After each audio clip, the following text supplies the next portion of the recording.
Is the Samsung Galaxy A52 5G worth buying in 2022? Well, in this video, we're going to find out. Hi everyone, this is Kevin here, and this is the Samsung Galaxy A52 5G. Now this device was launched in early 2021, so it's not necessarily that old of a phone, but at the same time, of course, many other phones have come out since then, so it's definitely useful to reassess things at this point to see if the A52 5G is still worth getting. Now, this particular segment of the smartphone market, which is known as the mid-range, is pretty interesting because the phones still have to actually be good because people have way higher expectations than they would versus buying a budget phone that might sell for $100 or $200. But at the same time, Samsung can't give us too much good stuff because they don't want these mid-rangers to directly compete with their flagships. Now, thankfully, with the A52 5G, I think they found that right balance in between giving us too much and giving us not enough, where the A52 5G is a solid phone for most people out there,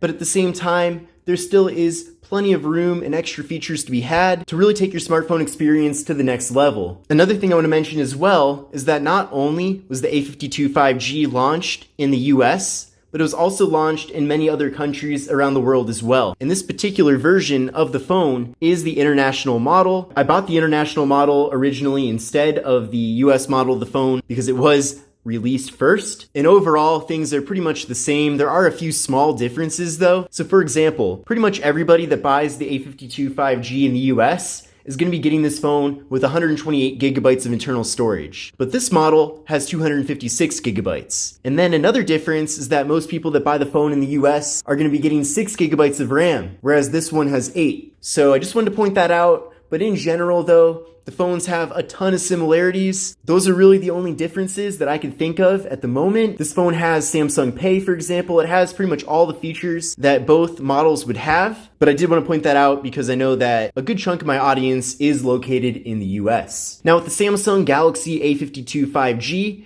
we're getting a 6.5-inch display, and it does feature Corning Gorilla Glass 5. So pretty impressive that we are getting some high quality glass here on the display, which ideally should make this phone more durable. Now the display itself is Super AMOLED, so we're getting excellent colors, great viewing angles as well. And another cool thing about it too is that it's 120 Hertz. So 120 Hertz means that you're getting a faster refresh rate. Essentially things are gonna move a lot smoother here on the display. It's not necessarily a massive game changer, but at the same time it's a nice premium touch that does make the phone feel a bit better than a phone that would have a 60 Hertz display. Now the display is 1080p, we're getting a PPI of 407, we're getting a 20:9 aspect ratio, so a more narrow but taller form factor here, pretty much consistent with all the latest phones that have come out in the last year or so, and we're getting an 84.1% screen to body ratio, so relatively small bezels all around. Now you can definitely see some bezels here in the phone, and it is slightly thicker on the bottom of the device, but in general it has a nice looking design, pretty bezel free for the most part. And another nice surprise too is the front-facing camera.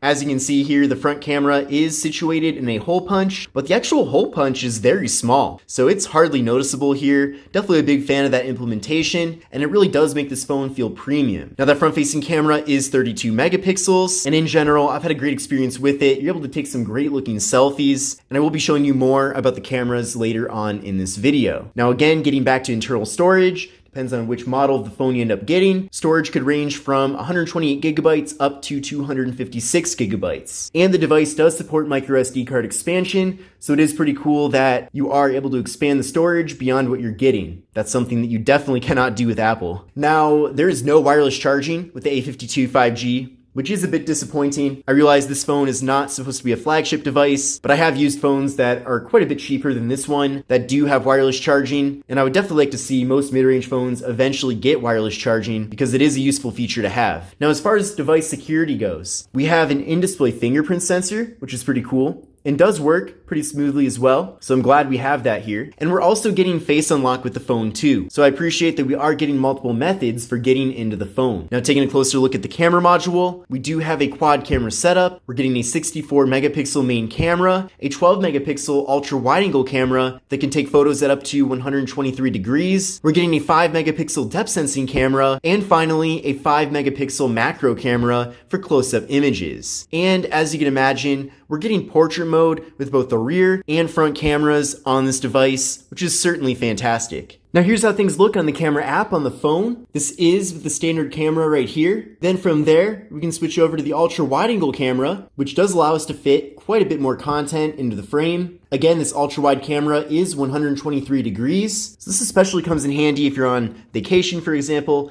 Maybe there's a really cool building you want to take a picture of, or you just want to take a cool photo that really brings in a lot of the scenery around you. Having that ultra wide camera can definitely come in handy when sometimes you're least expecting it. It's a cool way to really change up your mobile photography, and in general, I'm really glad we have it here. We can also go over to the More tab, and from there we can access, where is it? Macro right there.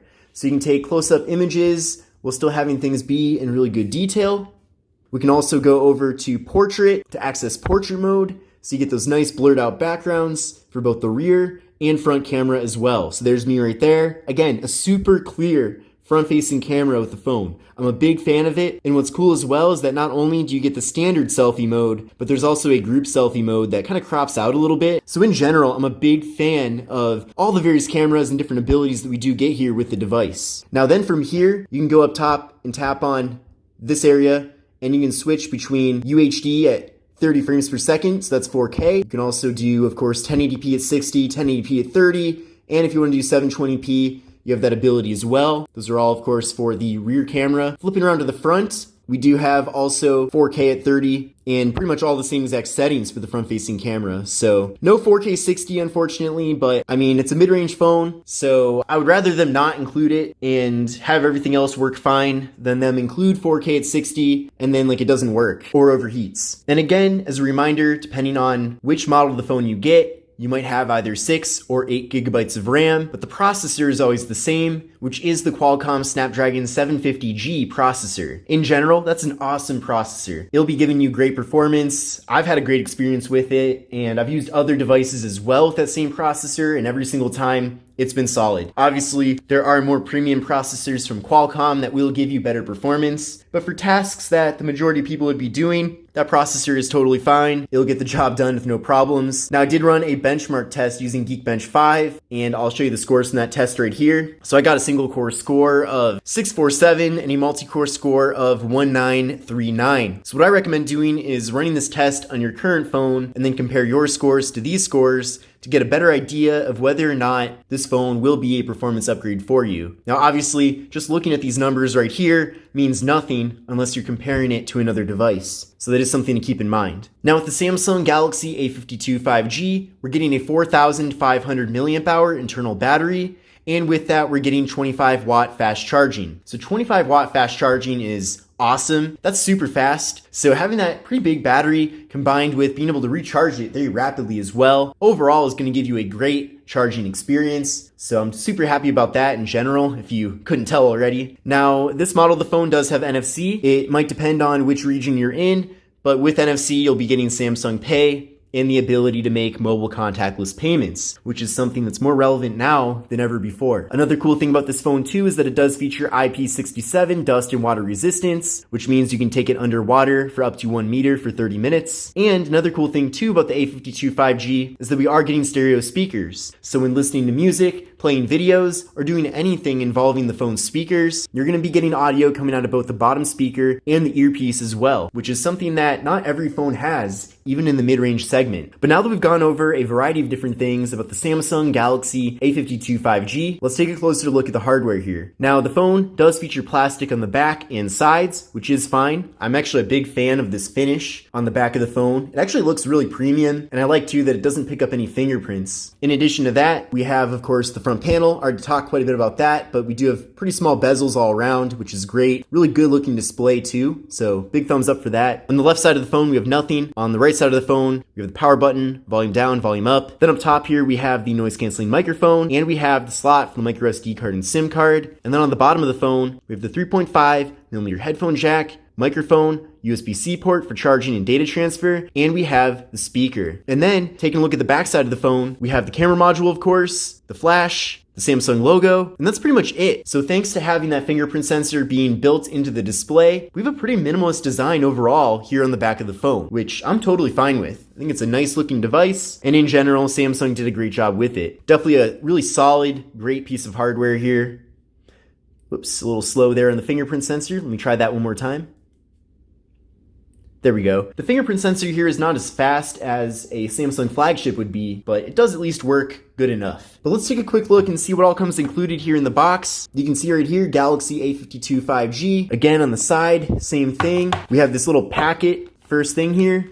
And again, this will be different based on which region you buy the phone in. For example, this one does come with a clear plastic case here, but I know for sure if you buy this phone in the US, you will not be getting this case. We also have some other info here. So warranty, quick start guide, some sort of pamphlet about the Galaxy store. We also have a USB wall adapter. It's adaptive fast charging. Unfortunately though, this charger that's included is not a 25-watt charger. A little bit disappointing there. And then we have a USB-C cable for charging and data transfer. But again, based on where you buy the phone, whether it's, in the US or elsewhere, but also even based on which carrier you buy it from, what you get included in the box definitely will be different, so keep that in mind. But overall, obviously the phone's gonna come in the box and you'll get a charger and a charging cable, but beyond that, I'm not quite sure. So in conclusion, is the Samsung Galaxy A52 5G worth buying in 2022? In general, I've been very happy with this device. I think it's a solid mid-range phone from Samsung, and I would not think twice about getting this. I guess it really just depends on which deals are to be had at the time that you're looking to get the phone, and then of course, what other options are out there. So definitely some things to consider there, but as far as the A52 5G on its own goes, this is a solid device, so I definitely recommend it. But this is the Samsung Galaxy A52 5G in 2022. I hope you enjoyed the video. If you did, give it a thumbs up, and I will see you in the next one.